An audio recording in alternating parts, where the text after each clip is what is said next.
Hi, Claudette. Oh, you're muted.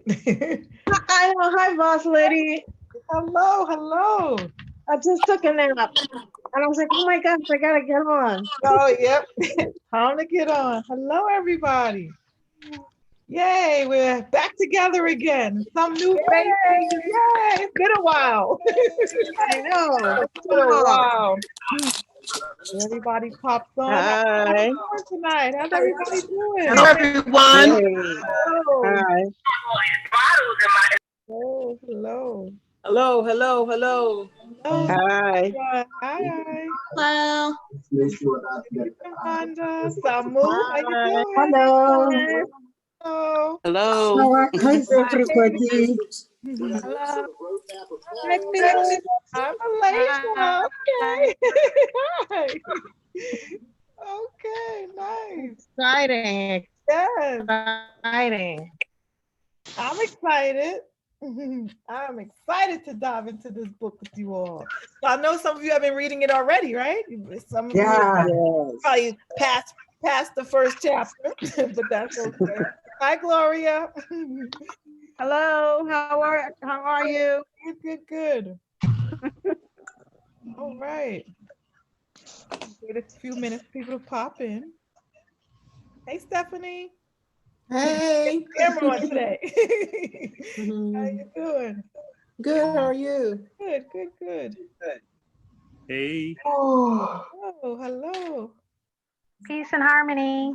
Hi, thank Marcia. hi, Angel. Angel. Hello. Oh, peace and harmony to you as well. Oh, thank you. I like peace and harmony. Yes. Absolutely. None like it. Yes, please send that my way. Peace and harmony.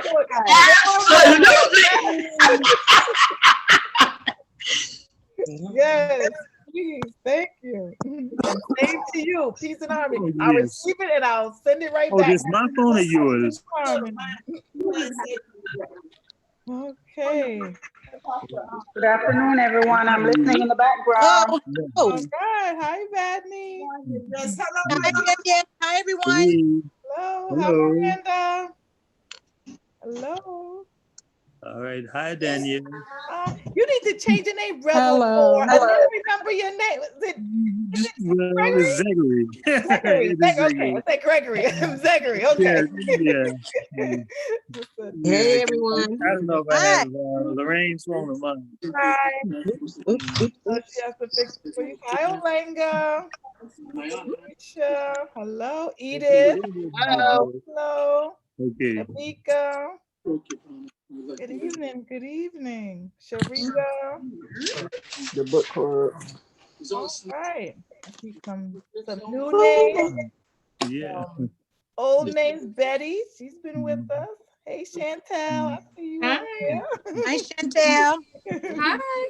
How you Hi, doing? Chantel. Right. Nice. Wonderful. That's good. This is awesome. All right. So I think we can get started. What do you guys think? Well, I Yeah. just got back from Barnes and Nobles. Oh, you got your book from I Barnes haven't and read Is it there yet. still a Barnes and Noble around? Yeah, I They just still got back. exist? Just I got back know. from I Barnes didn't and know Nobles. they I exist. thought Barnes and Nobles went out of business. Oh, no. We Oh, That's good. Richmond. We got one. In that's Georgia. good. Okay, that's good to know. I know the one that I used to have over here, they're gone. They turned it into a TJ Maxx. I said, yeah. And it was a big Barnes and Nobles. I loved it. Now it's a TJ Maxx. Wow. Yeah. That's great, Gregory. You went to Barnes and Noble in the nick of time to get your book. Yeah. Good. All right. So for those of you, let me just mute everybody and then if I could just go over how we do things around here. You know, for those of you who are new, hopefully you're all in the book group, right? We do have a chat group. So I'm going to put the link to our chat group in the right here in the chat so that you can join with the link. Let me just grab that link really quickly. So this way, if you're not in our group, because that's where we kind of share and, connect before we come on the call. I tried to add everybody that I could, but if I missed anybody, here's the link. I just put it in the chat. So you could just click that link and it'll take you straight to the Telegram chat that that says book club, Dream Team Book Club. So what we usually do and how we do it is we read aloud, right? So someone, a wonderful person will volunteer to read a few pages, right? And we usually have about, I don't know, depends on how long the chapter is and how many pages we have, but we read along and then we stop, right? And then we discuss what we've just read. So each person that reads about 3 or 4 pages. We just listen in, right? Highlight it. We have our highlighters with us, our pen or whatever you have. And yep, see Stephanie. And we just read along, and whatever jumps out at us at that moment, what jumps out at you, you know, that's what we would like to discuss. You know, bring up your feelings about it, because somebody's interpretation may be different than yours, right? And that's what's so great about the book discussion. Sometimes we come together and we're like, yeah, this is exactly what I was feeling. Another time people see it in a different way, you know, so that's what's so great about reading together. So what I usually do is I ask who would like to volunteer. So what we're gonna do, we're gonna start with the introduction, right? We're gonna start with the introduction. And the introduction in itself is you know, pretty great to read. It kind of, you know, highlights what this book is about. And this is only about 2.5 pages. So if anyone wants to start us out by reading the introduction, and then we'll talk about that, and then we'll go into chapter 1 and really start to expound on that. I'll read the introduction. Okay, Claudette, that would be great. I see Paula has her hand raised. Is that to read? If you want to read next, Paula, you can start with chapter 1 if that's okay. And I'll tell you. Okay, that's fine. I'll do Okay. that. Okay, perfect. And I usually say what page, from which page to which page, so you know when to start, where to start and where to stop. Okay, wonderful. Okay, Claudette, on you. Okay. The introduction. Although this book is titled The 7 Spiritual Laws of Success, it could also be called The 7 Spiritual Laws of Life, because these are the same principles that nature uses to create everything in material existence. Everything we can see, hear, smell, taste, or touch. In my book, Creating Affluence, Wealth, Consciousness in the Field of All Possibilities, I have outlined the steps to wealth consciousness based on a true understanding of workings of nature. The 7 spiritual laws of success form the essence of this teaching.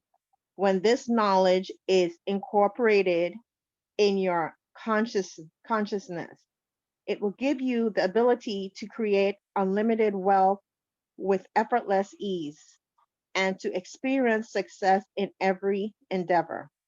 Success in life could be defined as the continued explanation of happiness and the progressive realization of worthy goals. Success's ability to fulfill your desires with effortless ease, and yet success, including the creation of wealth, has always been considered to be a process that requires hard work, and it's often considered to be at the expense of others.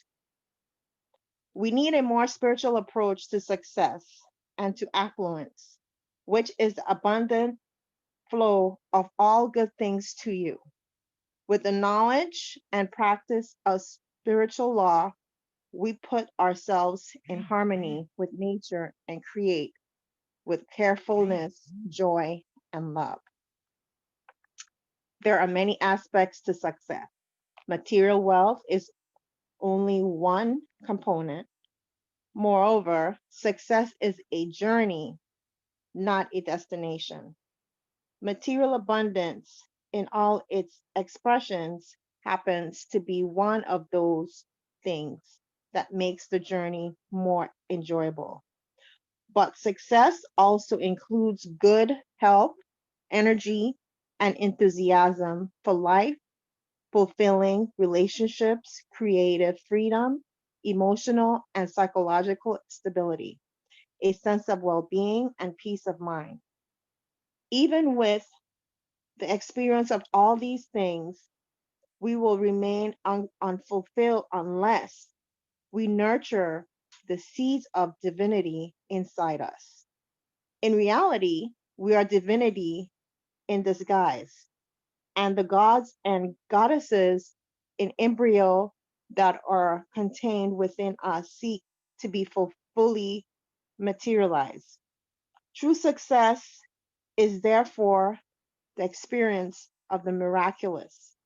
It is the unfolding of the divinity within us. It is the perception of divinity wherever we go, in whatever we perceive, in the eyes of a child, in the beauty of a flower, in the flight of a bird. When we begin to experience our life as miraculous expression of divinity, not occasionally, but all the time, then we will know the true meaning of success. Before defining the 7 spiritual laws, let us understand the concept of law. Law is the process by which the unmanifest becomes the manifest. It's the process by which the observer becomes the observed. It's the process by which the seer becomes the scenery. It's the process through which the dreamer manifests the dream. All of creation, everything that exists in the physical world, is the result of the unmanifest transforming itself into the manifest. Everything that we behold comes from the unknown. Our physical body, the physical universe, anything and everything that we can perceive through our senses is the transformation of the unmanifest, unknown, and invisible into the manifest, known, and visible. The physical universe is nothing other than the self curving back within itself to experience itself as spirit, mind, and physical matter. In other words, all processes of creation are processes through which the self or divinity expresses itself. Consciousness in motion expresses itself as the objects of the universe in the eternal dance of life. The source of all creation is divinity for the spirit. The process of creation is divinity in motion for the mind. And the object of creation is the physical universe, which includes the physical body.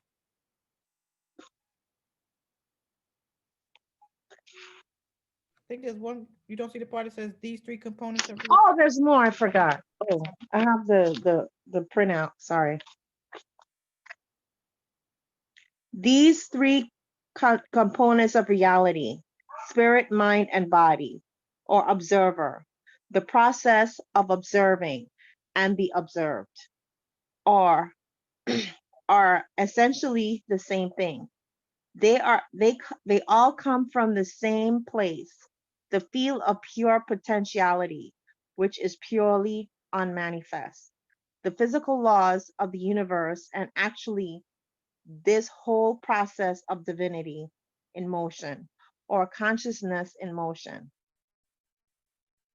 When we understand laws and them in our lives, anything we want can be created, because the same laws that nature uses to create a forest or a galaxy or a star or a human body can also bring about the fulfillment of our deepest desires. Now, let's go over the 7 spiritual laws of success and see how we can apply them in our lives. All righty. Thank you, Claudette. So this is just the introduction. It's deep, right? Deep already. It's deep already. We get deep here, divers. We get deep here in the books that we read. So anybody want to say anything that stood out to them just in the introduction alone so far about what the author is saying here in the introduction? So he created another book, right? Creating Affluence, Wealth, Consciousness in the Field of All Possibilities. And from that book, he created these 7 spiritual laws of success. Anybody want to comment or anything else? Well, I do, Danielle. This is Marcia. Can everyone hear me? Hi, Marcia. Yes. Yeah. Hi, everyone. Hello, hello, hello. Hi. So, yes, this is a deep book. I just started reading it tonight, really. And so when I read that introduction, for me as a woman of God and a Christian, this was just all, I was just loving it. It was hitting all kinds of musical notes with me. And as I was reading, I can certain scriptures was coming to mind. So when you talk about the law of potentiality, nope. Let me go back. One of your questions, Danielle, was the source of creation and pure consciousness, correct? Yes. Okay, it was about that. So for that question, for me, boils down to the created aligning with the creator. And so what scripture came to mind for me was in Genesis, when God said, let us go and make man in our image. So that came to mind. Other scriptures where it says that you speak life into your situation. So our words have power. Our words have power because we were created by the creator in his image. And so therefore, those attributes that he has as a spirit being, we have as well. And when we enter into the full knowledge of that, it is then that we can fulfill and see all of these things manifest in our life. Yeah. Yes. Absolutely. Yes. Well Loud and clear. We said. heard that, Marcia. Loud and clear. Yes. Loud and clear. Yes. Yes. And basically, that's what he says here in the book. We are divinity. We are divinity in disguise, right? We are in these bodies, right? But this just disguises our divinity, right? Spirit beings having a human experience. Right. I also like the definition of success. Right. It's not about material. It's about who you are, who you are, and about happiness. The happiness you get from connecting with the source of all creation. And it doesn't speak about God, but it does speak about God. I also think we need to read this with the Bible in mind as well. It makes a lot of sense. Yeah. And also, for me, Danielle, and the team, for me, it means like your life goes in the direction of the most dominant thought. Whatever thought process you're putting out, whether it's good or bad, or True. Whatever you desire, you have to put your thought into it to get it there. Right. And that's how things are created, your thoughts. So you have to be, you're a product of your thought. That is so true. And for me, when I read the introduction, only thing I did, I just thought about, like everybody else is saying, about God, because people don't realize that God he was the first entrepreneur. You know, he created everything. He created the universe, the stars, everything. And then when he see we have the same ability to create just like him. And so, and it's not just you see, and he loved to see his children create things. So this man who wrote this book, he's a creator. We all have that ability to create. So we are like our Father. Right. Absolutely. Absolutely. And so that also for me, success is knowing God. That's what success is. Like we were stating earlier, he is our creator. And success, when we have him, he is the main source, and he gives us the ability to obtain wealth and to be successful. So we are his creation, and I'm so thankful to be a child of God. And you know what, too? Just I'm thinking about what you just said. When you have that relationship with God, He's the only one that know you personally. He know everything about you. Sometimes we don't know ourselves, but he does. So when you get to know him, you actually get to know yourself too. And sometimes that's the part you don't want to see. Right. And show you stuff you don't want to see That's about good. yourself. Well, That's the part that we don't want to talk Oh about. my God. You know. Well, that's the part we need I to was talk wondering about. yeah, that's the part we need to talk about. I'm driving right now, but I can hear y'all. Okay. I think the question that what does the author mean when he says that the source of all creation is pure consciousness? Like the young lady was saying a few seconds ago, like your thoughts, they're like seeds, you know, and you have that seed come forth first, and then you put it out there, and then it comes into manifestation. But I had an answer. It's like pure consciousness is being aware that we are the universe. We in the universe are one and the same. We're yoked together with pure consciousness, but we're slowly taken away from it as we grow up and start listening to what they say we are. Yes. And that's like the same book we just read, like coming into agreement with what they say. But when we come from heaven as a baby, we're pure consciousness. We're conscious of ourselves for sure. Yes. It's all about us. And that's the same thing it is with God, because God is a jealous God. And God would have you to all day long just concentrate on him if he had his way about it. You know what I'm saying? And there's nothing wrong with that. But we got lives that we have to live and stuff. Right. That's just my And little that's 2 what makes cents us on that human, part. right? That's what makes us human. These lives that we have to live. Yeah, we have to live these lives. That's that flesh part. Right. You know. So basically, we're learning how to operate in this world, in this life, as as a human being. And you can get so wrapped up in everything that's going on out here that we can kind of forget, to go back to the source. Yeah, back to the you could say back to the future, like that movie, Back to the Future. Because actually it all begins there, you know what I'm saying? And we go away from it. We need to become more spiritual. Right. We need to go back to being spiritual, because that's what we are. We're spirit wrapped in flesh. Right. Right. And that's when we get lost when we put ourselves into just the world. We get lost because we're not connected to them no more. Right. Yeah. And it's hard to find your way back, Right. It's hard to find your way back. Yeah, we haven't gotten there yet, guys, but you all are talking about that what do the author call it, that objective referral. We didn't get there yet, right? That's what we're talking about right now. Yes. We haven't gotten there yet, but we're about to get there. Yeah.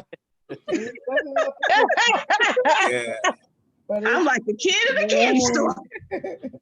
Yeah, but I like where he says, the source of all creation is divinity. Of course, this book is not religious, right? We understand that it's not a religious, not a religious text. It's a spiritual text, right? Yeah. So he's saying the source of all creation is divinity or spirit or God, whatever you want to, what you call it, the process of creation, right? And that's where when we want to create, where does it come from? It comes from our minds, right? We have to bring those things from our mind out into manifestation. And that's how you have to connect with spirit first. You have to do that first. Then the great ideas will come to your mind. Then, it's a process, it's steps to it. You just can't think, I'm just going to be doing whatever I want to do. And I'm going to have this great idea. And no. Yeah.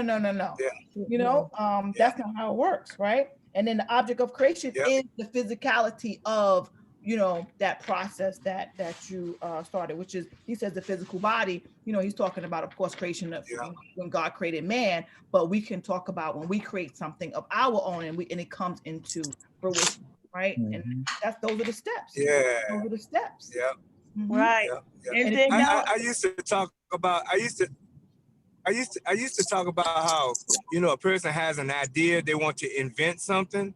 That is that seed, right? And it starts in the spirit realm because it's in your mind. It hasn't manifested yet. Right. Then when you have the idea, then you have to start gathering all the stuff and putting it all together. Then you go and you buy the materials that you need. Then you put it together. Then it comes into manifestation. And that is the same way it is with creation. Right. Mm-hmm. Absolutely. Absolutely. Any other thoughts before we dive into chapter 1? Yeah, in the book, he says in reality, we are divinity in disguise. Mm-hmm. So the reality, we are divinity in disguise. So we have to realize that we don't have to really, how can I say, call on God. We are God in reality. Yeah. Mm-hmm. And so we have to remember that. So that's why the scripture says, Thank you. be imitators of God, right? Yeah. The Bible is actually a manual of how the mind works and how you work. Yes. We have to realize who we really are. So that's why imagination comes into play. You know, once we realize who we are, nothing can stop us. Amen. Yeah. Mm-hmm. And getting off of that part, I used to talk about how the Bible means That's a book for me. basic instructions before leaving Earth. It's just the basic instructions before leaving Earth. Bible. It's just the basic, but we can go a lot deeper, you know, because it's just the basic. It just gives you something to go by, you know. All right, bro. I wanted to just comment on Marcia. I like what Marcia said about the alignment. When we are in line with the Creator, that's how you get connected to knowing your authentic self, because everything we need is already in us. But the closer we get to God, that's why I call it revelation. If we begin to get it revealed, and as the closer you get to Him, you draw nigh to me, I'll draw nigh to you. He begins to reveal yourself to you. You began to get the revelation about who you are, and then you're more solid in your thoughts and how you move. And then when people come, because some people are coming because they see who you are and they want to get on that train, but some people see who you are and they want to derail you because we are spirit. Oh yeah. Oh yeah. Because we are spirit first. And what we fail to realize is there is a spiritual realm that exists while we're in this earth. And we're out there in the open every day to the spirit realm and not being aware of it, because they're gonna catch your spirit regardless. So we can they talk about how you wasn't able to cast that devil out because them spirits knew who you was. They know when you authentic. They know when you getting closer and closer to God, because that's when they fight like quote unquote hell. They see that light shining. They see that light shining. One of the things you just said, Shonda, was the fact that they see who you are, and sometimes they want to derail you, but sometimes they see who you are and they just want to get away from you. You know, but it's not because of the light that they see. You have to realize where we do come from. We come from God. You know, it's not that God's gonna make us into ourselves. God's gonna hopefully have us come into the image of who He is, and have us to give and give and give and give, because in your giving, you're actually receiving. It talks about that a little bit further in the book. But that's what God does all the time. He gives you everything. He gives you life, He gives you said breath. that the word became flesh. The more you apply the word, the more the word becomes flesh, and the word is alive in the earth. That's right. Yeah. I think also if we, I'm sorry, Mr. Powell. Excuse me, this is Shay, everyone. Go ahead. And I apologize for my Shay. voice a little bit, but I'm just getting over Your voice something. is beautiful. Oh, bless you. Hello, y'all. Hello. But I just want to add, and listening to everything that everyone was saying, you know, everyone has something very powerful that they've said, and I just want to add, you know, to it and say that, you know, everything that we go through in life is designed to help us to, get to the place where we are destined to be. We're destined to be. So even Shonda, when you're talking about all of those things that are coming at you, that lets you know how powerful you are, because it's coming at you so forceful. And you know, if we think about even David and being the king, he fought lions, tigers, and bears. Oh my! But he was the king. He was for the king. So what is in us is so much as far as greatness is concerned, that again, whomever said it, a couple people said it, is knowing who we are. And a lot of times we think about people who have an identity crisis that, you want to think about they have problems with their sexuality, but you have an identity crisis when you don't know who you are. Exactly. I mean, we're powerful beyond measure. Powerful beyond measure. And if we can, get into that silence, I tried it this morning, y'all, just trying to deep. quiet That thing good, everything that's going on within us. We got so much going on around us, and those distractions, are designed by the enemy to keep us off focus because he knows how great we are. He knows All right that.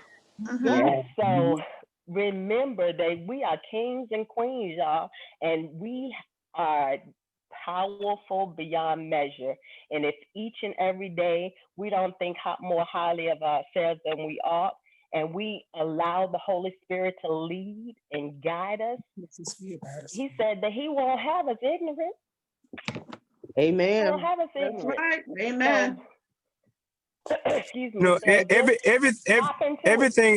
everything is a two-edged sword also. With you knowing who you are, you also have to know who you aren't.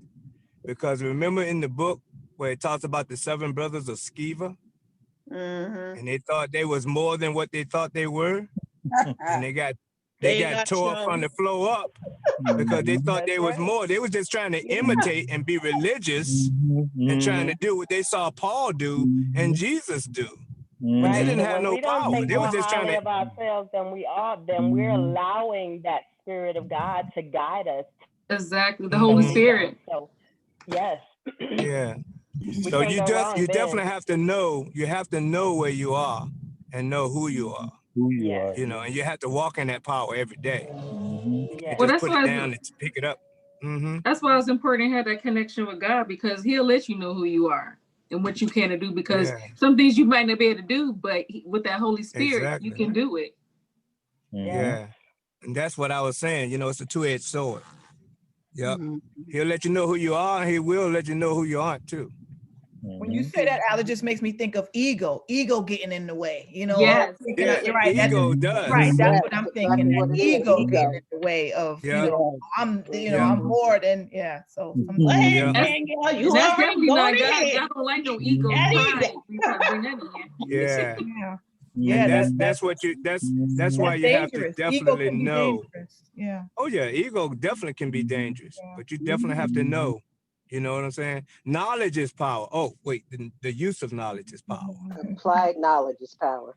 Absolutely. Yeah, the use or right. the use or applied knowledge is power. Exactly. Yeah. Okay, chapter 1. Okay, you want to tell us? This was a deep introduction. Book is so deep. It's a small book, but it's so deep. Introduction, yeah. Woo! Any So other deep. thoughts before we go into chapter 1? Let me see. Yeah. Let's do it.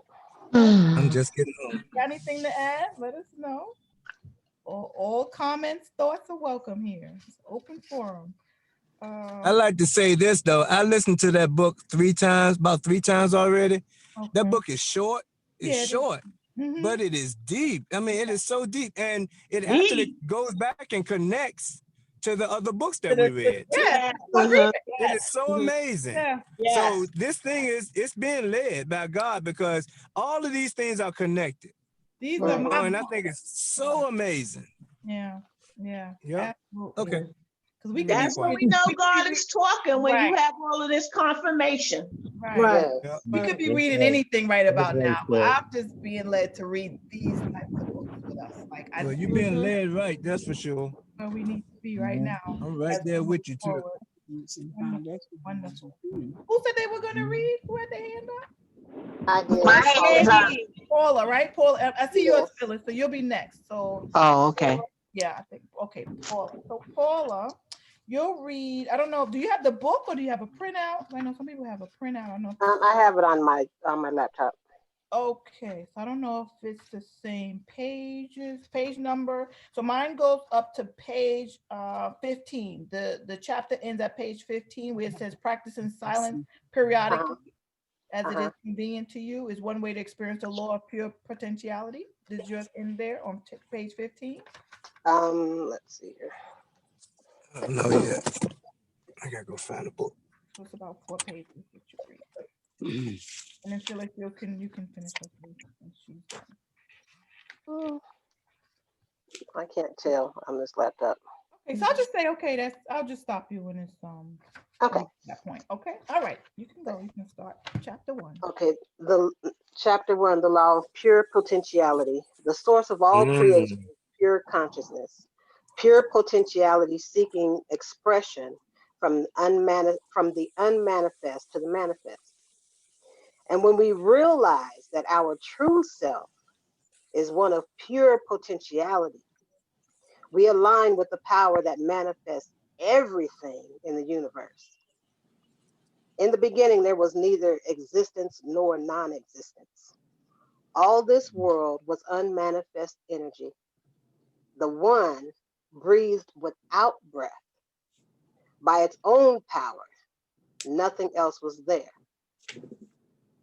The first spiritual law of success is the law of pure potentiality. This law is based on the fact that we are, in our essential state, pure consciousness. Pure consciousness is pure potentiality. It is the field of all possibilities and infinite creativity. Pure consciousness is our spiritual essence. Being infinite and unbounded, it is also pure joy.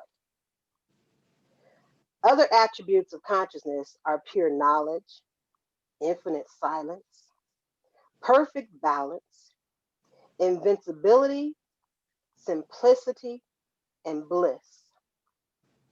This is our essential nature. Our essential nature is one of pure potentiality. When you discover your essential nature and know who you really are, in that knowing itself is the ability to fulfill any dream you have, because you are the eternal possibility, the immeasurable potential of all that was, is, and will be. The law of pure potentiality could also be called the law of unity, because underlying the infinite diversity of life is the unity of one all-pervasive spirit. There is no separation between you and this field of energy. The field of pure potentiality is your own self. And the more you experience your true nature, the closer you are to the field of pure potentiality. The experience of the self or self-referral means that our eternal reference point is our own spirit and not the objects of our experience. The opposite of self-referral is object referral. In object referral, we're always influenced by objects outside of the self, which includes situations, circumstances, people, and things. In object referral, we are constantly seeking the approval of others. Our thinking and our behavior are always in anticipation of a response. It is therefore fear-based. In object referral, we also feel an intense need to control things. We feel an intense need for external power, the need for approval, the need to control things, the need for external power are needs that are based on fear. This kind of power is not the power of pure potentiality, or the power of the self, or real power. When we experience the power of the self, There is an absence of fear. There is no compulsion to control and no struggle for approval or external power. In object referral, your internal reference point is your ego. The ego, however, is not who you really are. The ego is your self-image. It is your social mask. It is the role you are playing. Your social mask thrives on approval. It wants to control. And it is sustained by power because it lives in fear. Your true self, which is your spirit, your soul, is completely free of those things. It is immune to criticism. It is unfearful of any challenge. And it feels beneath no one. And yet, it is also humble and feels superior to no one, because it recognizes that everyone else is the same self, the same spirit in different disguises.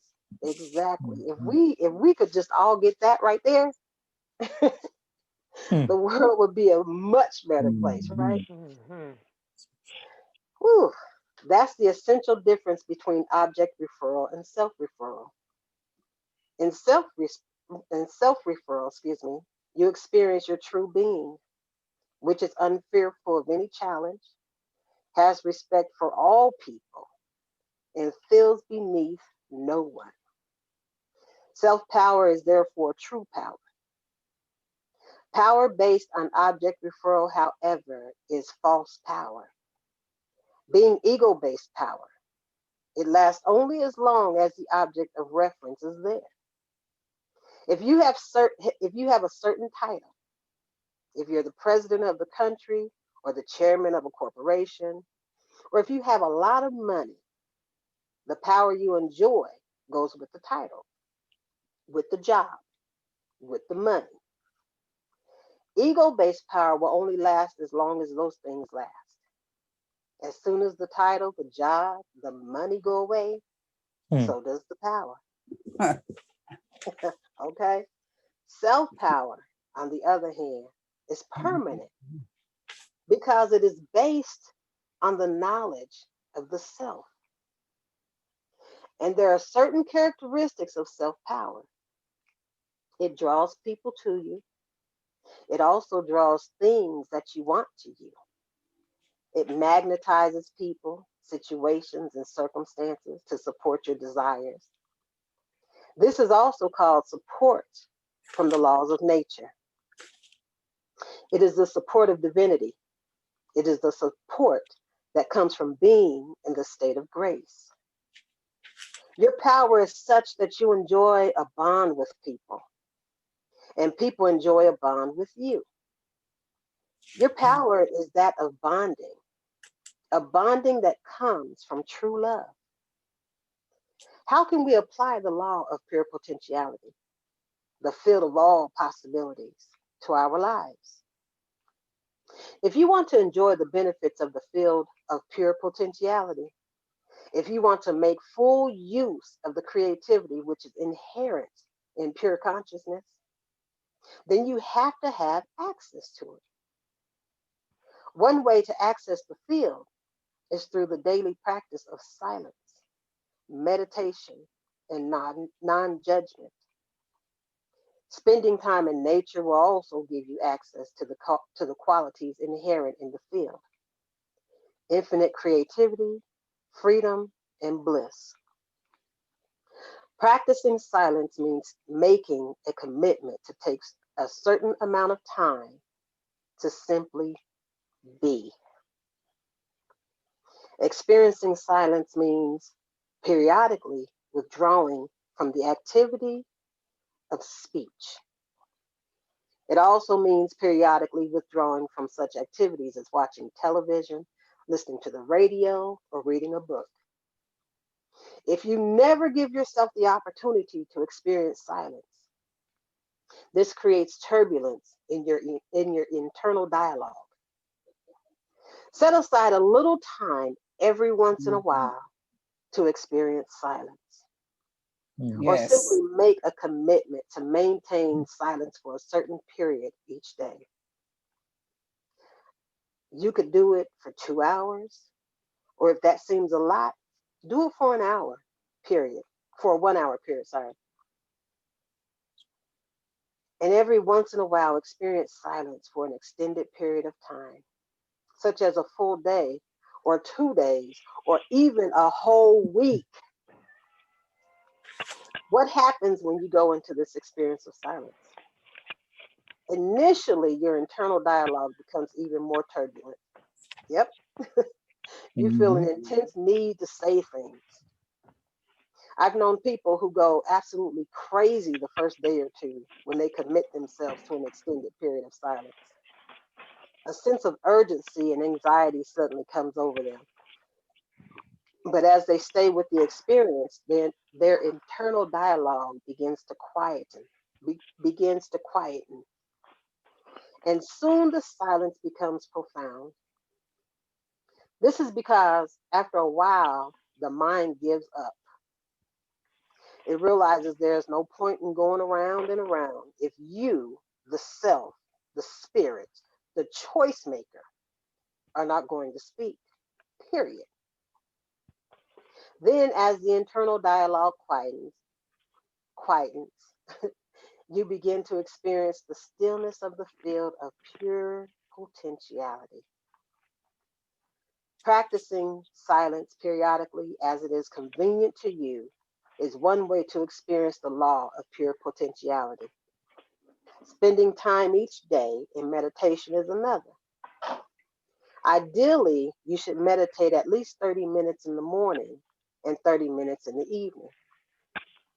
Through meditation, you will learn to experience the field of pure silence and pure awareness. And that field of pure silence is the field of infinite correlation, the field of infinite organizing power, the ultimate ground of creation where everything is inseparable, connected with everything else. Okay, Paula, thank you. Good stop, You're right? welcome. Beautiful, beautiful, Woo, beautiful. deep, deep. Okay. That is deep. All right. That was a lot there in those couple pages. Yes. Thoughts, any comments, any feelings about what Paula just read? Man. I have something, Danielle. Mm-hmm. I had a situation that I was dealing with, very intense at work. And I was speaking to my mentor about it. And she couldn't really give me any advice on that. She could, but she didn't know the laws of that situation that I was dealing with. And it's like the Spirit of the Lord was talking to me in that situation. And I found myself in quiet and I woke up early that morning when I was going to actually go to the office. And no, I had to call her. This is separate, sorry. I had to call her back and give her this information. And I'm like, I don't know how to handle this. So the morning, this was really bothering me how to handle this. Yeah. The morning I woke up, 4 o'clock in the morning, okay? And I'm sitting there in quiet. And I said, God, how do I handle this? Just like that. Do you know, he showed me how to handle it. I got there the morning and I still procrastinating. See, that's what happens when God talks to us. We have to recognize, especially if you have a relationship with him, you can hear him so clear. It's like he's talking to you. And he's in my spirit saying, you got this, you handle it. I handle this for you, my child. I still procrastinating, not calling this lady, you know. And then finally, the Spirit came to me and said, give her a call. I asked God to please talk with whatever, just talk for me, through me, and give me favor in the situation. I talked to her. I had no fear. There was no fear at all. I just was like, she even came on the phone. See, look, when we have that relationship, she came on the phone playing around with me, and she never does this. This is a woman that's like, okay, well, you did this and you blah, blah, blah, blah, blah. And I told her, this is what I cannot do, but I did it in a very professional manner. And I can't provide these things to you, but this is, and I had the solution for her of what I'm going to do. I didn't wait for her to say, well, what are you going to do? And she said, thank you, Claudette. She sent me an email, said, I really enjoyed our conversation. I'm going to get a little deeper on that in the prayer group, but we have, this is what they're talking about. Not leaning on my mentor to tell me what to do, or trying to dig around, find some, okay, this is what you're going to do in this situation. We have the answers. When you rely on people, you think you have some type of power, regardless of what the situation is. Oh, they told me this, so I know this is going to work out. When we have the answers ourselves. So that was very powerful. It is, and very, very encouraging. Mhm. Yeah. That's my thought on that, guys. Great testimony. Yeah. I want to say that I've been practicing on being silent, and it works. You know, just taking like every morning just to take like, I can't do it now, I'll go crazy like it says in the book, but I've been doing like 50. I've been doing about 15 to 20 minutes every morning of just staying quiet and meditating, and it does work to like silence your mind and to find answers through that. So I do believe that. Yeah, it does work. Yeah. It does. Also, So it can tap into your creativity too. When you be silent, you can come up with these great ideas. Ideas you never thought you had. My ideals come to everybody. They're like, thank you, Sharita, for the idea. And they run off and become great. I give all my ideals away. Yeah. Well, see, you got to learn in your quiet time that some things are not for you to share. Right. Not for everybody else. No, right, exactly. You gotta write it down. It's You just have to write it down. That just meant for you. Trucks, so. Yeah, sometimes well, it's just meant getting for back to what Claudette was saying, see, Claudette, God wants everybody to trust him. He wants us to trust him, and he wants us to wait, ask him, come to him, and rely on him. And you know, this goes all the way back from our ancestors, the children of Israel. They did not trust God enough. They constantly wanted to see and feel their kings or their leaders just like everybody else. But God was like, I'm here and I've shown you everything. Why won't you trust me? You need to trust me so that your faith could continually be increased. That's what he wants us to do. He wants us to increase our faith, because actually it's a sin for us not to really have faith in God. We have to learn how to have faith in God. And when our faith wavers a little bit, you have to learn how to ask God, God, please help me with my unbelief, or increase my faith, because I want to trust you totally. I want to rely on you totally. I want to lean on you totally, so that you know, I can get wherever it is that you have me going. That's where that silence comes in. Mm-hmm. And understanding your true self. Yep, that's where that silence and understanding who you really are comes in. I try to be quiet, but I don't think I quite understand it. You just sit. You just sit in pure How silence. how does it work?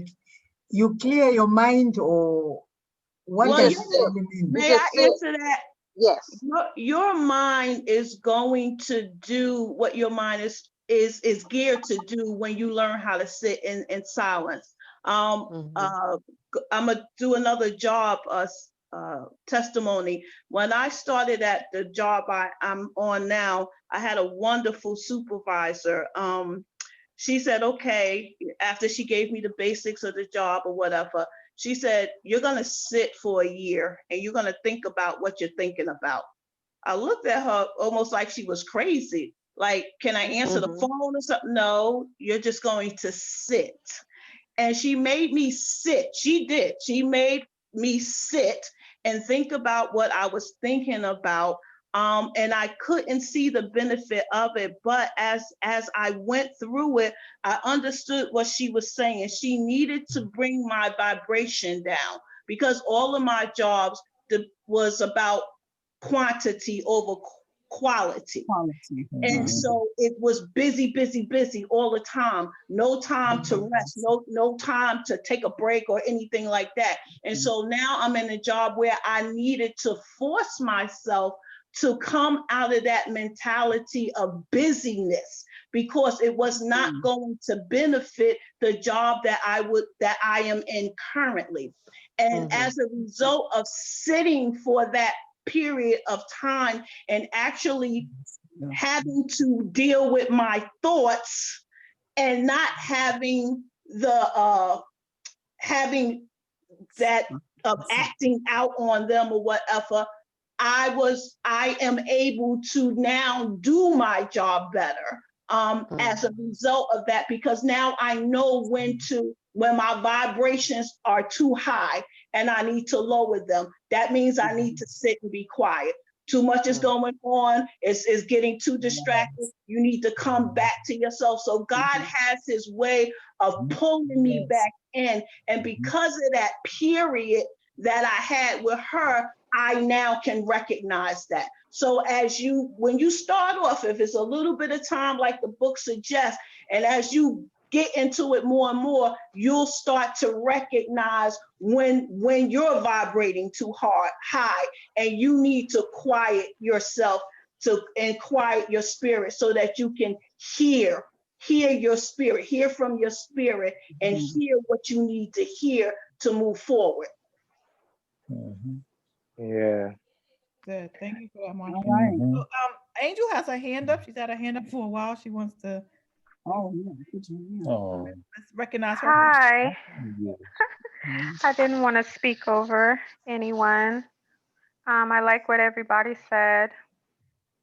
I think the book, when it says that when we discover our essential nature and we get to know who we really are, that's when we can actually start to have fulfillment in our lives. So when it's talking about silence and meditation, I think it's important for us to really go inside of ourselves, block everything else out in order for us to really know who we really are. I think the book also, when it says one way to access the field is through the daily practice of silence, meditation, and non-judgment. I think we have a lot of judgment in this world, be it if it's the way we dress, maybe what we practice, how we look, all of those different things. But I think the book is also talking about the way that we can have an alignment, like with Lord Mare or God or the creator or the universe is when we don't have that judgment and that we sit in silence and meditation, which I think brings us to really, when it says practicing silence means making a commitment to take a certain amount of time to just simply be. No names, no nothing, just be that energy. And that through meditation, you will learn to experience the field of pure silence and pure awareness. Sometimes we can be around people and we can feel them. We can feel their heart. Sometimes we haven't even seen the actions of their character, but we can almost feel it when we're in that type of silence. So I just wanted to point out those things. Thank you. A good point. Thank you, Angel. Thank you. Thank you, Angel. Can I share something? Like I said, when I started, Let's get to Tanya. She also okay, go ahead. I know some of us can jump right in, and others of us are like, wait, I got my hand up. So Tanya has her hand up, Tanya Jackson. So let's recognize her. I had to unmute. I'm sorry. Okay, not a problem.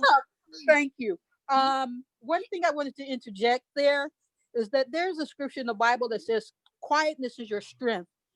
There's a power in being quiet.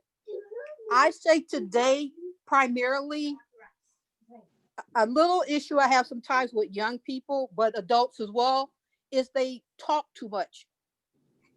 They don't listen. They don't be quiet to hear the whole situation. You have to learn how to be quiet and listen to the voice of God, because he's not always going to come in this magical way or whatever. Sometimes he speaks in a small, peaceful voice. He speaks to our spirits. So it's very important that we do learn to be quiet and listen. We don't always have to give our opinion. There's scripture in the Bible that says all things are lawful but not expedient. It may be right and it may be true, but it has to be said and done in a timely manner. And this goes back to an older book I talk about all the time, is Norman Vincent Peale, Power of Positive Thinking. There's many, if you want to refer back to the Bible, there's many scriptures that says, matter of fact, I was looking here in Philippians where it says, finally, brethren, whatsoever things are true, whatsoever things are honest, whatsoever things are just, whatsoever things are pure, whatsoever things are of good report, if there be any virtue and if there be any praise, think on these things. And in your quietness is when you can think and get direction from God. And everything I agree with, everyone has said, and I appreciate. You all don't know how much this call has meant to my world just today. Just today. So I thank you for the opportunity to be able to share with you all and read this and grow. But everything that we need to be is already in us. We actually have to understand and learn who we are. Once we do that, and it's a process. I'm 56 years old, so that's 56 years worth of mistakes, worth of growth, worth of wisdom learned. So I just say, keep it moving and know that God has given us every perfect gift, everything that we need to succeed in life, mind, body, and spirit is already inside of us. Thanks. Thank you, Tanya. Thank you, Tanya. Thank you. Those words, encouragement. Where's the wisdom? Yes. Where's the wisdom? Thank you. Always encouraged here. All right. I don't have any more hands up until Phyllis is going to read. So now you guys can jump right in again. Al, I think you were going to say something. Yeah, I just thought it was amazing because when I first started listening to the book, what he was talking about was things that just hit home to me. Like, I'll go back to 1997 always. There was a guy named Casimir, and I met this guy. He was from the Virgin Islands, and he was a very spiritual guy. And I used to go to his house, right? And every now and then, his wife would say, I said, is Casimir in? She'd be like, yes, he's in right now. but he can't come out. And I didn't know what she meant, but he was into meditation. So he was going inside of himself. And that's why I started meditating, because of what he did. And I actually went into a 24-hour, what you call it, vow of silence. And I used to love to talk. So I went into a vow of silence for 24 whole hours. And it was very, very, very, very hard to do.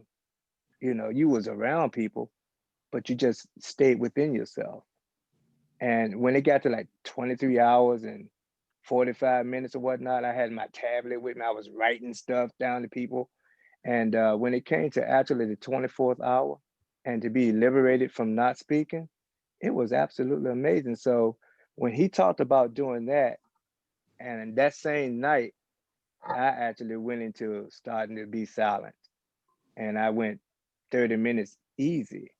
But I also went into meditation, because when you meditate, your mind's gonna still be racing with thoughts and stuff. And you just gotta stay with it and just try to quiet yourself to get to what I used to call a place of nothingness. Oh. And when you get to a place of nothingness, that's where everything is at that you need. So I just want to share that part about the quietness of yourself and to meditate, both of them going together, hand in hand. It's really, really powerful. Really, really powerful.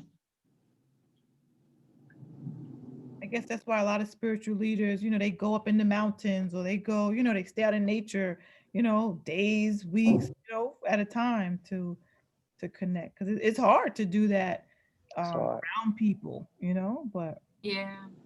And I could do it at night, but I couldn't do it at work.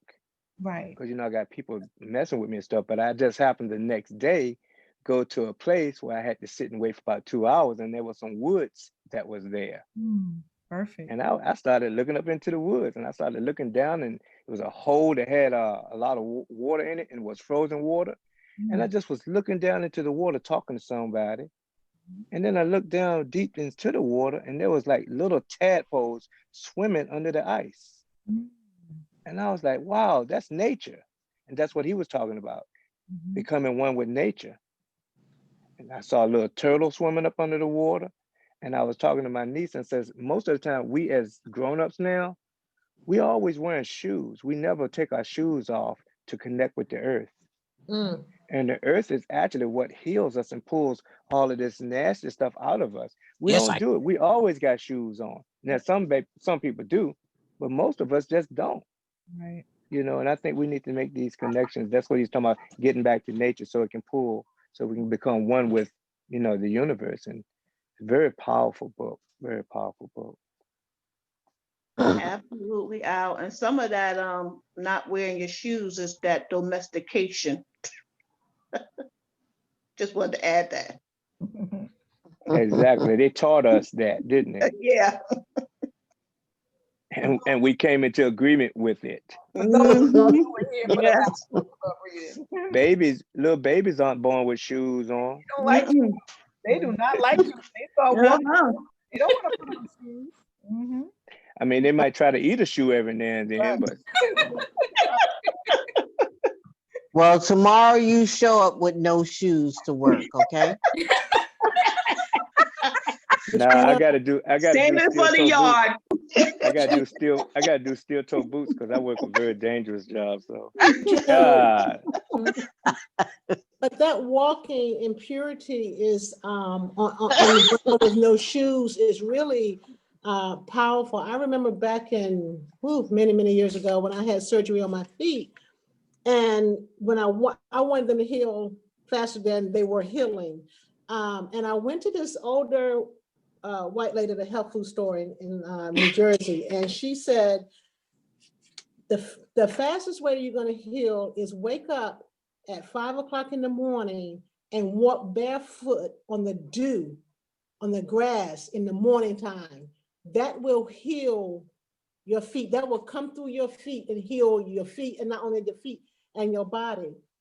And she was right. I did it for about maybe 2 months, but I was walking much quicker. I came out those boots, but I was walking much quicker. But that was just so important because I never would have thought walking barefoot in the morning dew would do something to you, mind, your body, your physical, everything. And I also just wanted to piggyback on what you guys were saying earlier, but I think in this, when people are meditating,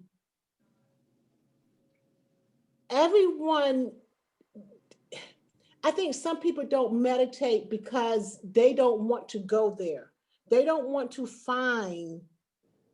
go to their inner self. They don't want to go to that place and something else be revealed to them. They like that superficial. They like being up here and thinking that that's okay. That's where I need to be. This is the disguise I have, and this is what I'm rolling with.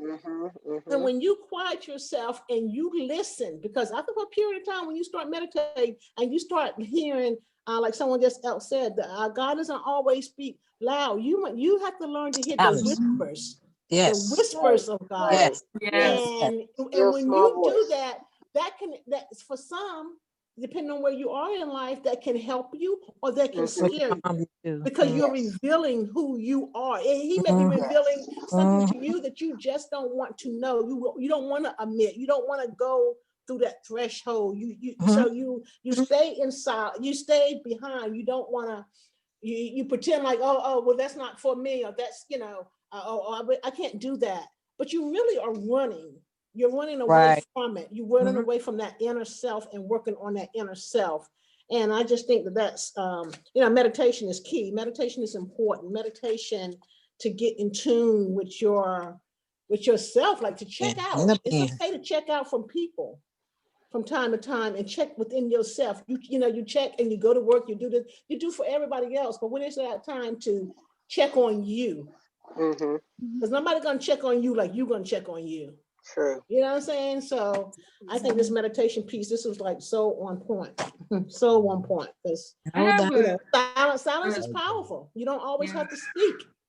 Like my mother said, you don't have to, when I used to try to disagree with what she said, Stephanie, you don't have to speak back to everything that I said. I said, but Ma, I got an opinion.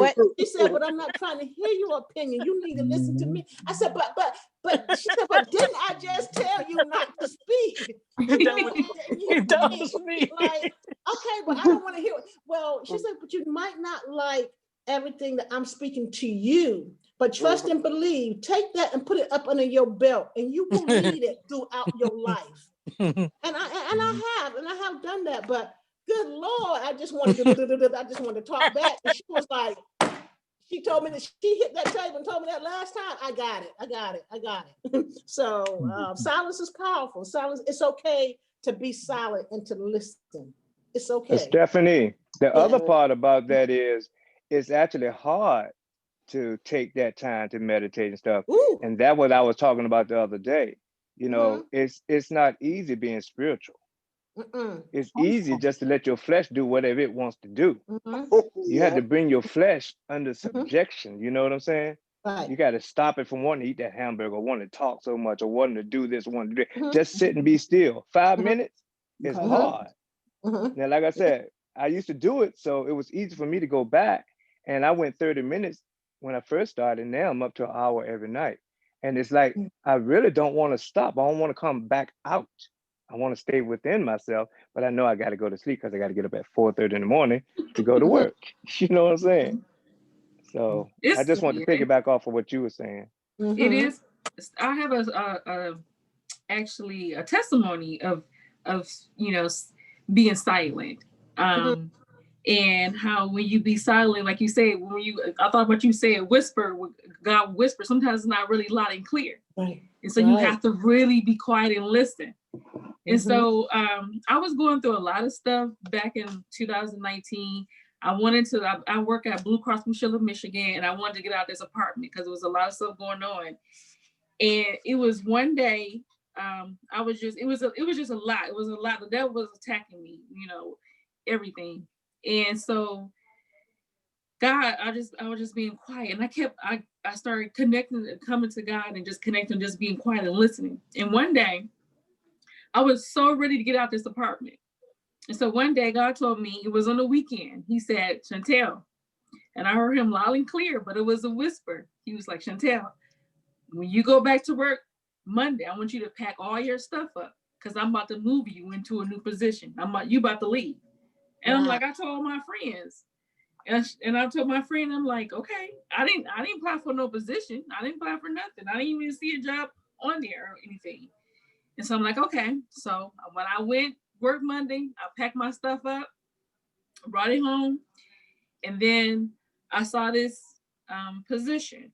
It was an analyst position. I'm like, oh, okay. Well, now, mind you, I had applied for this. My friend is in this department. I had applied for this position 3 times and never got it. My friend emailed the team leader who hired her and still didn't never get a call. So I'm like, okay. And I said, you don't have to worry. She said, do you want me to send it to the team lead, the manager? I'm like, nope, you don't have to do nothing. Because I knew God already had it. So I applied, I sent my resume in. And then next thing you know, like 3 weeks later, I get a call. I get an interview. I got the email to interview. I'm like, okay. So I'll get the interview. Then I was my first interview, I was nervous. And God was like, be yourself. Relax. You got it. Just be yourself. So I was like, what in there? I nailed the interview. And then they called me back for a second interview. And so the second interview went really good. And then I called my friend. I say, they didn't tell me if I got it or not, but I told her, I said, I got it. And I'm here. I'm an analyst now. That's what I'm at now. And so just listen to, and I told her, I said, just listening to God and being silent and listen to him, he started revealing things to you. It was just, and the more, and the closer I got to him, the more I started to listen to him, just be quiet. He even told me, like, when it was time to leave my husband, like, I didn't want to go to leave. I kept on, and many times I kept wanting to go back. You know, it's this controversy that you're not supposed to leave your husband and you're supposed to work it out. It doesn't matter if you've been abusive or not. You know, they have these pastors and stuff like that. And God would tell me, he's like, no. He's like, no. And as many times I was getting ready to go back. And he revealed, and not even just, it was a vision. It was a vision. He showed me a vision that if I went back to my husband, that what he was going to do. Like he was going to, and so it scared the mess out of me. And I was like, I'm not going back. So even though they hurt, he said, you cannot go back. And he told me that I have something else in store for you. And you cannot be with a man that is abusive because you can't get to your purpose. And so that's my story. What a story. Yes, thank you for sharing. Lord. Yes. You heard the whisper, girl. You heard the whisper. Beautiful testimony. Yes, Beautiful. beautiful Heard the testimony. whisper. Thank you for sharing. Yes. Angel wants to say something again. She has a hand up. Thank you for sharing that, Chantel. You're welcome. In the book on page 16, when it says stillness is the first requirement, and when y'all were talking about dirt and how important it is. So I grew up in America and in Africa. And every time I would come back from Africa, I would bring dirt, because in Africa, we could just sit on the ground. You could just take a little bit of the dirt, you put it on your skin, it protects you from the sun, and you just sit there like in meditation, and it feels good. And when you get it off your skin, your skin feels soft, you feel renewed, you feel connected, and more aware of what is around you. But then I realized I came into like a blockage, because when I kept bringing the red dirt back that's high in like iron and minerals and stuff like that, they stopped it at the airports.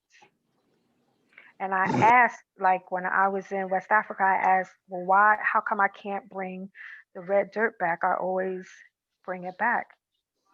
And the lady, she made a joke. She said, what, so people can heal themselves? Right.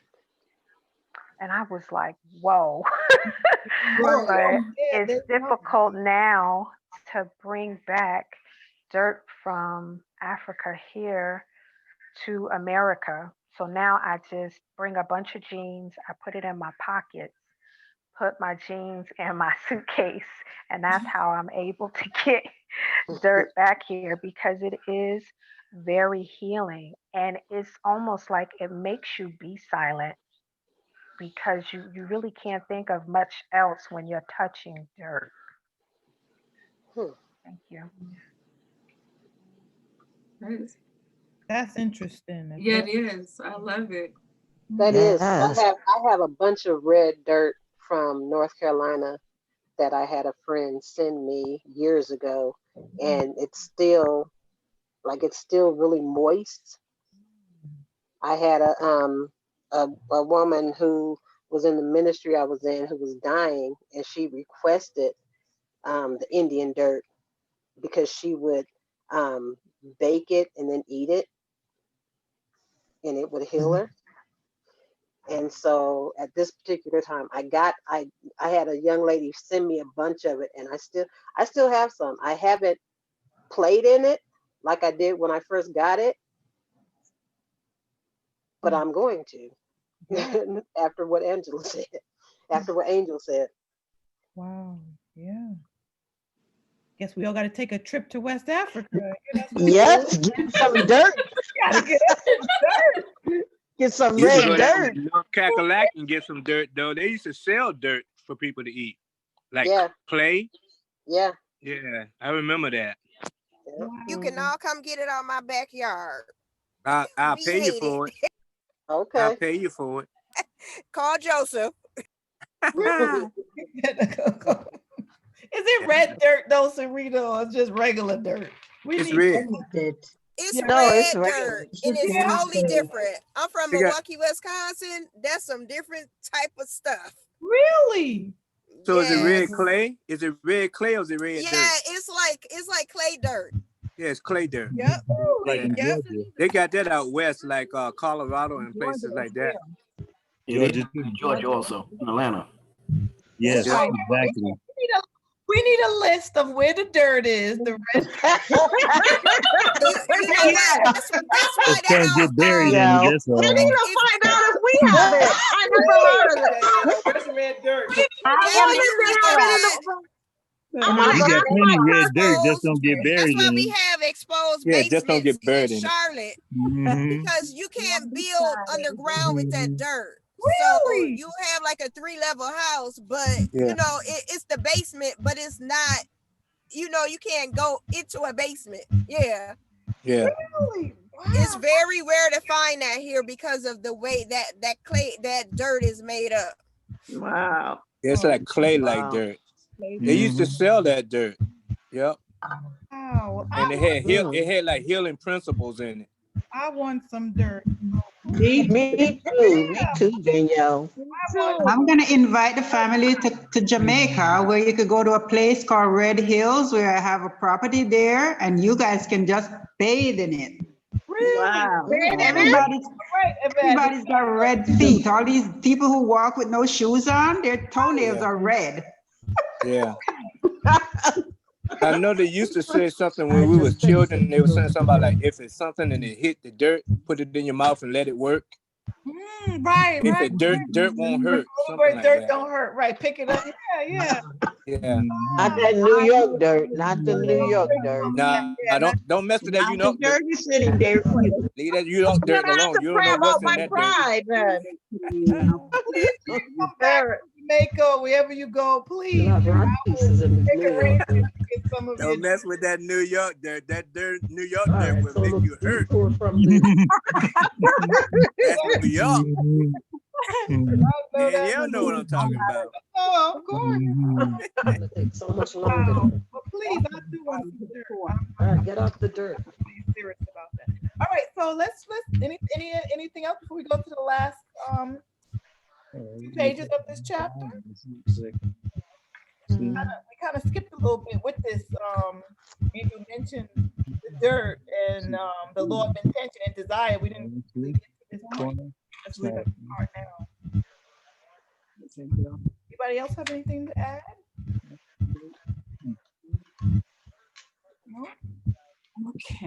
All right. If not, then Phyllis, you want to read, right? Yes. Okay. We're on page I'm not sure. 17. In the fifth spiritual law. Yep, correct. So you'll go all the way to page, mine go up to 22, and then page 23 is applying the at that last chapter, wherever you go in the midst of movement and activity, carry your stillness with you. Okay. Okay. In the fifth spiritual law, the law of intention and desire, you will see how you can introduce a faint impulse of intention in the field, and the creation of your desires will come about spontaneously. But first, you have to experience stillness. Stillness is the first requirement for manifesting your desires, because in stillness lies your connection to the field of pure potentiality, and can orchestrate an infinity of details for you. Imagine throwing a little stone into a still pond and watching it ripple. Then, after a while, when the ripples settle down, perhaps you throw another stone. That's exactly what you do when you go into the field of pure silence and introduce your intention. In this silence, even the faintest intention will ripple across the underlying ground of universal consciousness, which connects everything with everything else. But if you do not experience stillness in consciousness, if your mind is like a turbulent ocean, you could throw the Empire State Building into it and you won't notice a thing. In the Bible is the expression, be still and know that I am God. This can only be accomplished through meditation. Another way to access the field of pure potentiality is through the practice of non-judgment. Judgment is the constant evaluation of things as right or wrong, good or bad. When you're constantly evaluating, classifying, labeling, analyzing, you create a lot of turbulence in your internal dialogue. This turbulence constricts the flow of energy between you and the field of pure potentiality. You literally squeeze the gap between thoughts. The gap is your connection to the field of pure potentiality. It is that state of pure awareness, that silent space between thoughts, that inner stillness that connects you to power. And when you squeeze the gap, you squeeze your connection to the field of pure potentiality and infinite creativity. There is a prayer in the Course in Miracles that states, "Today I shall judge nothing that occurs." Non-judgment creates silence in your mind. It is a good idea. Therefore, to begin your day with that statement, and throughout the day, remind yourself that of that statement each time you catch yourself judging. If practicing this procedure for a whole day seems too difficult, then you may simply say to yourself, for the next 2 hours, I won't judge anything, or for the next hour, I will experience non judgment. Then you can extend it gradually. Through silence, through meditation, and through non judgment, you will access the first law, the law of pure potentiality.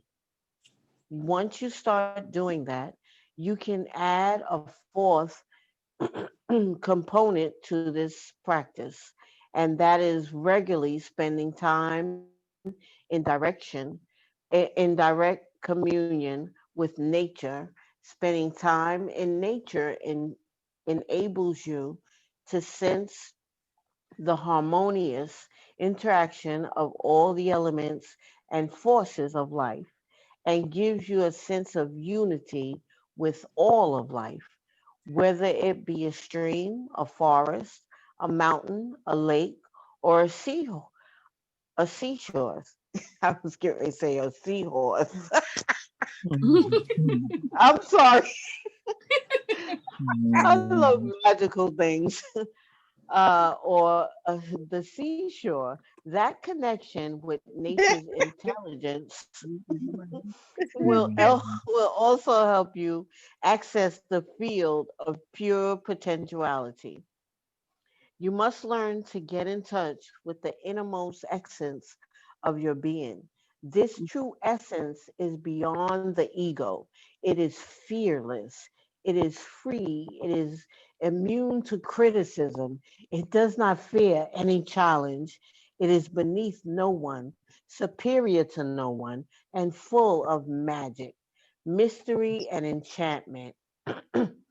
Access to your true essence will also give you insight into the mirror of relationship because all relationship is a reflection of your relationship with yourself.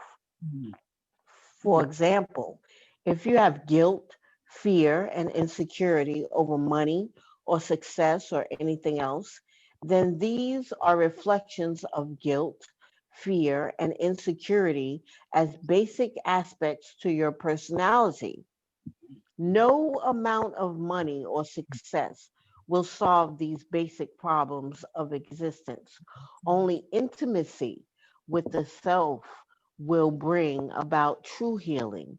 And when you are grounded in the knowledge of true self, when you really understand your true nature, you will never feel guilty, fearful, or insecure about money or affluence of fulfilling your desires because you will realize that the essence of all material wealth is life energy. It is pure potentiality, and pure potentiality is your int- Transit. intrinsic Intrinsic. nature. Intrinsic. Intrinsic. Thank you. A new word for me. Intrinsic nature. As you gain more and more access to your true nature, you will also spontaneously receive creative thoughts because the field of pure potentiality is also the field of infinite creativity and pure knowledge. Frank Kafka, the Australian philosopher and, and poet, once said, "You need not leave your room. Remain sitting at your table and listen. You need not even listen. Simply wait. You need not even wait. Just learn to become quiet and still and solitary. The world will freely offer itself to you to be unmasked. It has no choice. It will roll in ecstasy at your feet. The affluence of the universe, the lavish display and abundance of the universe is an expression of the creative mind of nature. The more tuned in you are to the mind of nature, the more you have access to its infinite, unbounded creativity. But first, you have to go beyond the turbulence of your internal dialogue to connect with that abundant, affluent, infinite, creative mind. And then you create the possibility of dynamic activity while at the same time carrying the stillness of the eternal, external, unbounded creative mind. This exquisite combination of silence, unbounded, infinite mind, along with dynamic, bounded, individual mind, is the perfect balance of stillness and movement simultaneously. that can create whatever you want. This coexistence of opposites, stillness, and dynamism at the same time makes you independent of situations, circumstances, people, and things. When you quietly acknowledge this exquisite coexistence of opposites, you align yourself with the world of energy, the quantum soup, the non-material, non-stuff that is the source of the material world. This world is energy. This world of energy is fluid, dynamic, resilient, changing, however in motion, and yet it is also now non-changing, still quiet, eternal, and silent. Stillness alone is the potentiality for creativity. Movement alone is creativity restricted to a certain aspect of its expression. But the combination of movement and stillness enables you to unleash your creativity in all directions. Wherever the power of your attention takes you, wherever you go in the midst of movement and activity, carry a stillness within you. Then the chaotic movement around you will never overshadow your access to the reservoir of creativity, the field of pure potentiality. All righty. Thank you, Phyllis. Okay. Anybody want to expound on anything that stuck out to them during this reading? Yeah, I got something. Mm-hmm. That part on judgment, I thought that was very profound in regards to, people always have some gossip or something to say. I'm going to use this. This is what I'm going to do. When people want to say things they always want to pull me out of the crowd. All them people over there, but everybody coming to me with the stuff. I'm going to say, no judgment today. I'm going to do that. Because that'll cut down all this extra. Because sometimes I think, but Daniel, I think you mentioned that a while back. We were talking about gossiping, and it's not that you're so much gossiping, is that even by listening, you're entertaining those conversations. So I found that's going to be a little challenging for me. So I'm going to do it every hour, 2 hours. I'm going to remind myself not to judge. And I think if I maybe have an accountability partners, I know a couple of you in here, maybe we could have that in the chat, say, hey, what happened today? I just do we not? That's part of our homework. We didn't get to the homework part, but yeah, you're right on track, Claudette, with that. Mm-hmm. Yeah. Well, today I had read a little further. I actually went 3 chapters in. This book was good. And I practiced that today, the no judgment part and being silent. It's not hard for me to be silent. I sit a lot alone, but my mind is not really quieted. It's constantly thinking what's next, what to do, how to put this together. But today I really practice being silent and the no judgment part, especially when it comes to politics, because they started talking about that at work, and I was just I had to just remove myself from it because I didn't even want to talk about it. Because once you bring something up and the other person doesn't uh, agree, then it turns from a conversation to a debate, and from a debate to an argument. So I just removed myself completely. Yeah. Well, they say there's two things you don't talk about at work, right? Religion and politics, right? Mm-hmm. That's right. You don't want to start the arguments. Don't talk about those two things at work. But they just can't, at my job, they just can't get it through their head. The guy is gone. He's gone. I mean, let it go. He's gone. Yeah. I think I even found myself praying for that family. When I listened to your motivational call this morning, Danielle, because I'm on there every day, and you started talking about forgiveness. I was like, Lord, help this family. I just began to pray for them because it can't be easy for them. Yeah, they did all the things that they did, but the enemy uses whoever he wills, whoever Yes, he will use, and they serve their purpose. And now, on to the next agenda.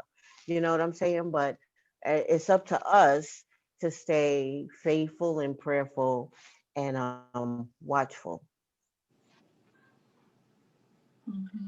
You know what stood up to me about this whole thing is when he's talk about fear and your true self, coming your true self. And with this whole thing with COVID-19, I saw so much fear. So much fear, it was people were losing their jobs. People were, it was just, they were scared to get COVID-19. It was just a lot of fear going on. And it made me, and I just having a spending time with God, he made me realize that why it's so important to have that time with him, because when you become connected and know your true self, the stuff that's going on in the world doesn't affect you. You have that peace and that calm. Chaos can go all around and you in this calm and peaceful place, And it made me realize too that when I was talking to him, he was just saying that how people they get in this, it's, for example, somebody lose their job. They lose their job. That's their self-image. That was their self-image, their job, their name, their title. But they really didn't know who they were, their true self. That was I can say that fake self, their true self, because now they're devastated. They're lost.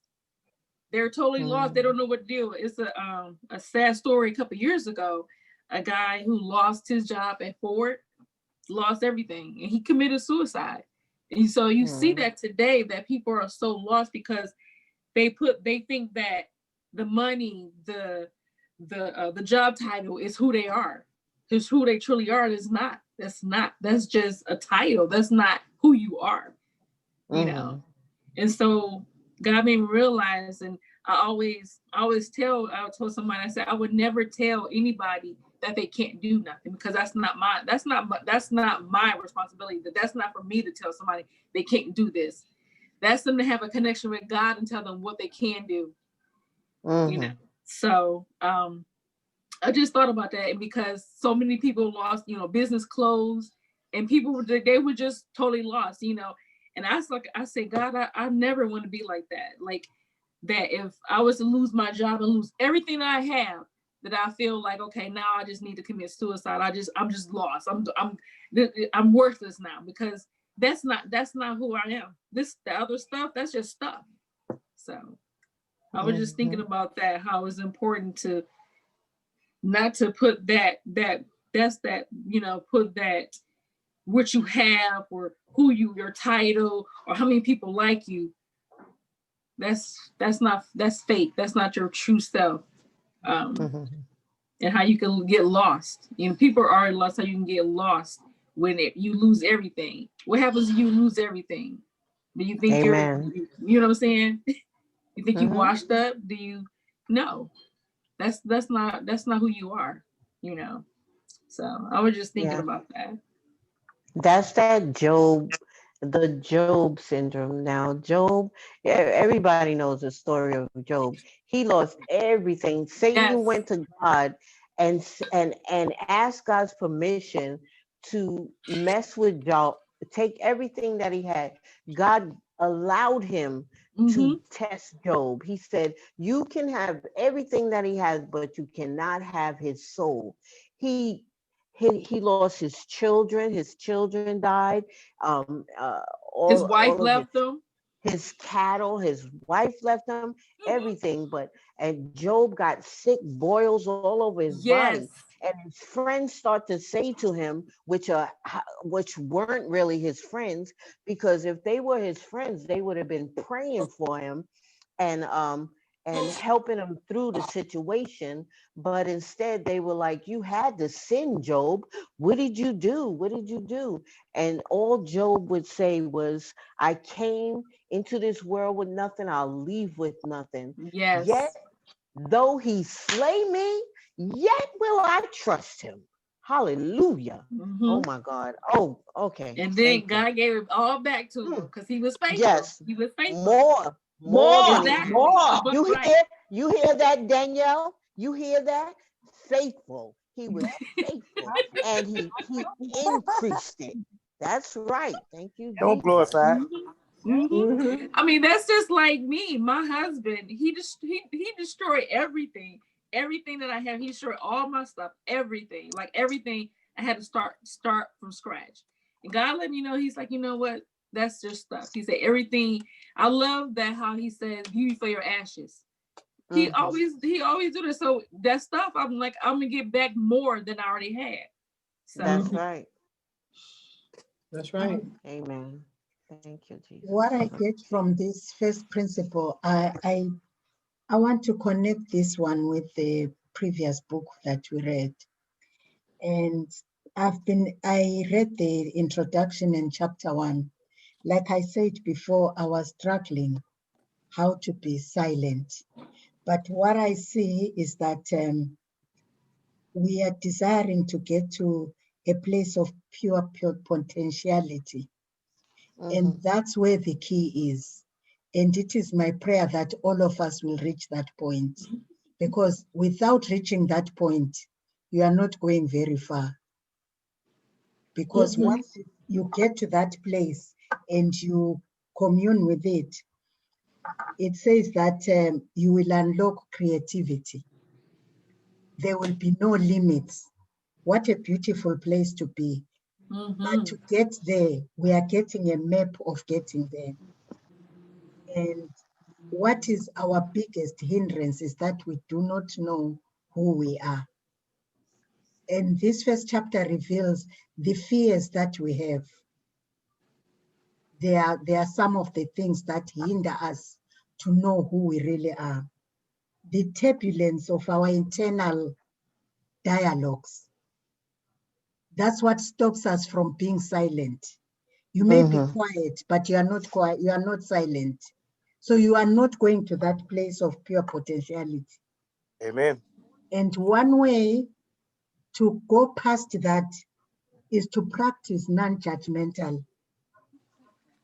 and also to focus on nature.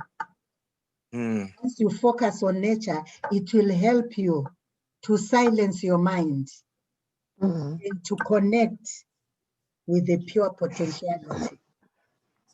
If we can get there, dream economy, we will talk about the millionaires that we want to see.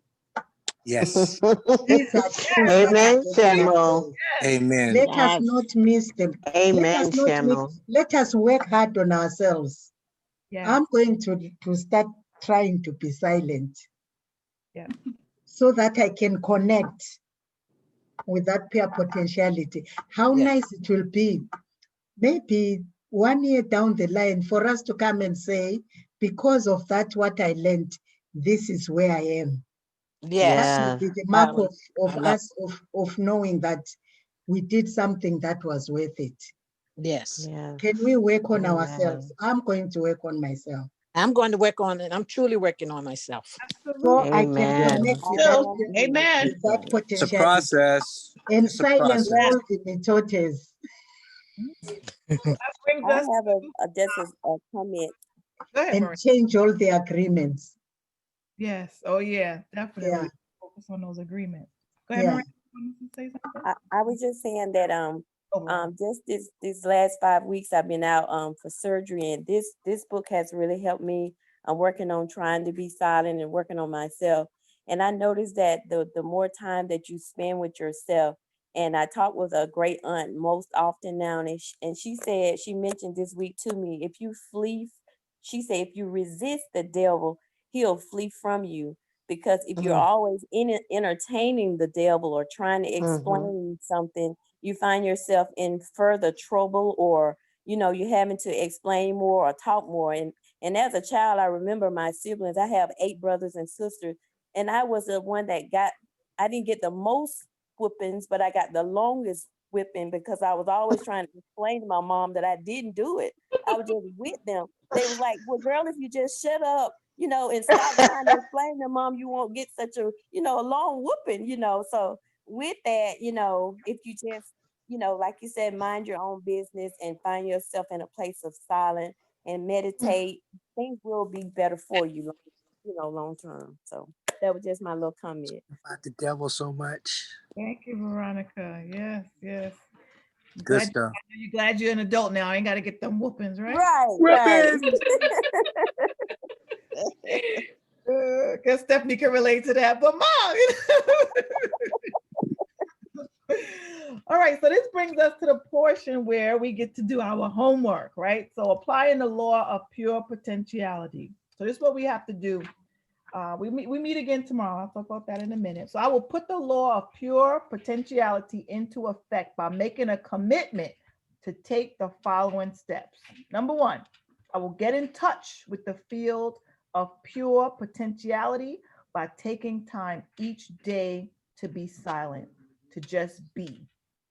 I will also sit alone in silent meditation at least twice a day for approximately 30 minutes in the morning and 30 minutes in the evening. So we got a challenge here on our hands for those of us. Yes, ma'am. Right. Number 2, I will take time each day to commune with nature and to silently witness the intelligence within every living thing. I will sit silently and watch a sunset, or listen to the sound of the ocean or a stream, or simply smell the scent of a flower. In the ecstasy of my own silence and by communing with nature, I will enjoy the life throb of ages, the field of pure potentiality and unbounded creativity. So we have to find nature. Okay. Number 3, I will practice no judgment. I will begin my day with the statement, today I shall judge nothing that occurs. And throughout the day, I will remind myself not to judge. So these are the 3 things that as we are here in this book club, as we are here together, working on ourselves, growing ourselves, right? Becoming better version of ourselves, we have to make commitments to each other and ourselves. So these are 3 commitments that we have to make to ourselves as we read this book. So does everybody make that commitment to follow these? Yes. Yes. Yes. Yes. Yes. So, we will, of course, talk about that as we meet. We meet again tomorrow at 6. So we're going to read chapter 2 and 3 tomorrow. Okay. So be prepared with chapter 2 and 3. We're going to read both. So that is the law of giving and the law of karma, or cause and effect. Everything has a cause and an effect, right? Everything. You reap what you sow. Yep, everything. Right? The yin and the yang, whatever you want to call it, it's the cause and effect. Everything you do, everything you think, everything you say has an effect, right? We're going to do 2 and 3. Any final thoughts before we wrap up? 8 o'clock, got 7 minutes. Oh, the link for those of you who are not in the group, let me just share it one more time here. So we do have a book club chat group. So this way we can connect. Just copy and paste it. All you got to do is click the link and it'll take you straight to the group. I'll just put it in the chat. Any final thoughts from anybody? Thank you. I would like to say something. Oh, Malaysia wants to say something. Hey, everybody. Good to be here. I just want to say thank you, Chantel, for sharing your testimony. I'm not, I haven't had an abusive relationship, but I've had a lot of negative relationships. And I'm at that spot where I'm dreading my apartment and I want to leave so bad. And it's like nothing's working out. You know what I'm saying? So I relate to that. And I'm going to take that vow to be still and to be quiet and to just see what God manifests. So I appreciate you for sharing that. Thank you. Oh, no, no worries. You know, the thing about it is, another thing is that he told me that because I remember I was telling my friend the other day, I had, a while back, I told her, my husband is my high school sweetheart. And we ended up getting back together and got married, whatever. And I told my friend, I told God, I said, I wish I never got back with him. I wish I never, why do I have to go through this? And he told me, what he told me was, he said that you had to go through this. He said, I'm going to use that because now what happened to you is your story and your testimony, and it's going to help somebody else who's going through the same thing. And so I'm like, oh my God. And so I was like, oh, okay, God, I see what you're doing. And so I like to tell people, because before I was ashamed to tell people. I was ashamed that I was getting divorced from my husband. I was ashamed. And he told me not to be. He said, you have to tell your story. And so. And like Mr. Al said, it's a process. It's been a process for me for the last 2 years. He's been dealing with me on myself a lot. So thankful for this book, thankful for this book club. I'm just having to do a lot of growing. And like Miss Veronica said, hey, Mama V, resist the devil and he'll flee. You know, try to justify and correct for you, but you just got to be quiet and be still and let God handle it. So I appreciate y'all and thank you. Yes. That's right. Yes.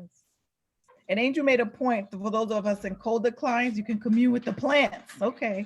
I was thinking more about going outside, maybe communing with the trees, but the plant, right? That's a living thing. That's nature. But you know, try to go outside, even if it's cold, you know, bundle up and you know, get near a wooded area or see a tree or, you know. Exactly. Yeah. I love going out. Go for a walk. Yeah. Go to the park or walk around your neighborhood. I love nature. Yeah. I get my camera and I go out and I explore. Yeah. So. I mean, I faced a turtle one time. I saw a turtle because I was in the park. I go to my favorite park. There was a turtle. And my daughter's like, "Mom, look at this turtle." And I never really touched a turtle before, but someone told me to take the turtle and put it back in the water. And I grabbed this turtle ever so gently. And I'm like, oh my gosh. And he was so happy. I've never seen a turtle move so fast. Like, he really was like lost out of the water. And I was like, wow. I love the park. Like, I mean, it's always something new going on, you know? So yes. Try to get in nature if you can. Try to. Has anyone ever just like looked at like pigeons, like a flock of pigeons when they're up on the wire and they take off flying? It's like 100 of them. They fly and hit each other. And they just be flying around and flying. Be careful because they'll poop on you too. You punch a pigeon. Yeah. But yeah, seriously, Right. watch birds in flight. They're absolutely beautiful. The birds that take off like that, they do the same thing as a school of fish. When you look at a school of fish, they do that same patterns up under the ocean. So it shows it's connected, you know. Especially when they fly south for the winter or something, you can see them making this nice formation in the sky and they're all flying at the same time. I don't know about pigeons, but like the other type of birds, you can see them literally. Yeah, you talk about geese. Oh, those geese? Yes, geese. They fly in formation. They fly in a V pattern. Yes, yes. But now they're kind of confused because the weather is so messed up. Yeah. But nature, God. Yeah. I remember sitting I work downtown at the Renaissance Center, and we have like in the back we have it's a whole park. You can see the work. It's called it's all you can just sit out there and eat, and it's just to see the river. And it was one day, it was before COVID-19. I was sitting out there. It was so nice, and I saw this. I don't know if it was a geese or whatever it was, but they always over there. And this is one that just caught my eye. And he was just sitting on this, just standing on the step, just watching everybody. And I'm just watching him. He just sitting there watching. And then I kept on watching. Then he caught me. Then our eyes met. Then he wait. Our eyes met, right? And he started getting closer to me. He kept coming closer and closer and closer. And it freaked me out. So I jumped up. He felt the connection with you, Chantel. I know. It freaked me out. Your husband sent that bird. Your husband sent that bird to spy on you. Well, I don't know if anyone has ever had this experience. I'm really not one too much for nature. I'm not opposed to it. I've done little things, hiking and canoeing and stuff like that. I like that. And I scaled a wall down that had a waterfall with my daughters and stuff. That was great. This one particular day, I was coming home from work and it was fall, and it was a traffic jam or whatever. And my attention was drawn to the other side of the road with the trees. It was tree line. And it was like the leaves were falling off the trees, but they were playing and singing. I'm sitting in my car looking at this in amazement, because I am saying it looks like these leaves are playing and talking and singing music. And I picked that. I've never seen that in my life, and I've never forgotten it. I seen it. Yes. Wow. It's amazing. It is. It's like the wind is spinning. You can hear them singing. It's just, yeah, I seen it. The movement of them, the colors. I mean, they had me. I was all in. Right. So when you was in that traffic jam, was you on your way to get $1 million contract from Danielle? No, I didn't even know Danielle then yet. Oh, but okay. I was content. I was definitely content. It was beautiful. She manifested me later on. This is yes. That's right. Yeah. See, it was preparing me for this. Right. More, Lord. Yes. Well, this was wonderful, guys. As always, I know he wasn't smoking some of the weed. Oh, go ahead. See each other again tomorrow at 6. Evening, do your meditation, go out in nature, even take some pictures if you want. Post it in our chat group. Let us see, that you are keeping your commitment. Okay. Sounds good. Okay. And I like to encourage everybody, please join the prayer group.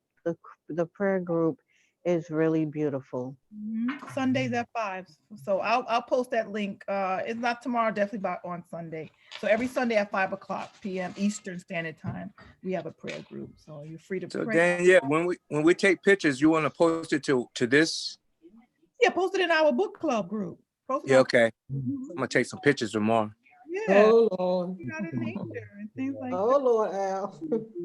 Yeah, post some pictures tomorrow. All right. Get some pictures of some turtles, some birds crapping on us. Good. Post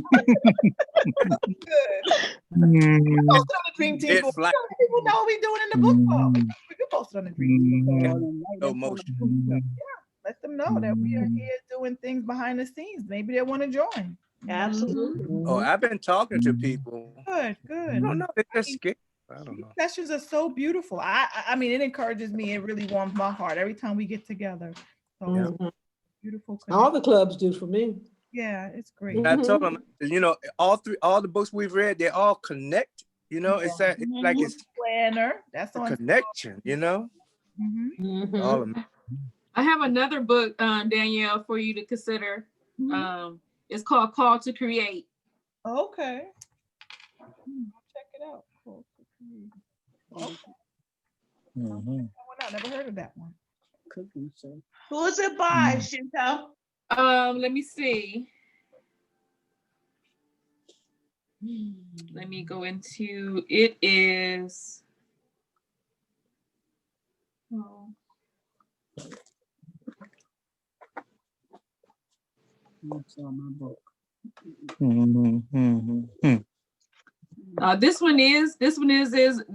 that one is biblical based. It talks about how God created and how he's the first entrepreneur. I'm trying to go into my book thing. 1 second. Where is it? Okay. It is by Jordan. Was connected to the Raynor. Okay, got it. Thank you. Okay. I read something about it. Okay, thank you, Chantel. And if anybody has, suggestion, we do have some that's already listed in the book club chat. So, we'll revisit that, before we finish this book session. We'll see what our next book will be. So we'll do one book a month. That's what for the last 2 weeks of the month. All righty. Have a good rest of your day. All right. Thank you, everybody. Good night. Bye. Good night. Everybody. Bye. Bye-bye. Good night, team. Bye. Good night. Good night. Good night. Good night. Yeah,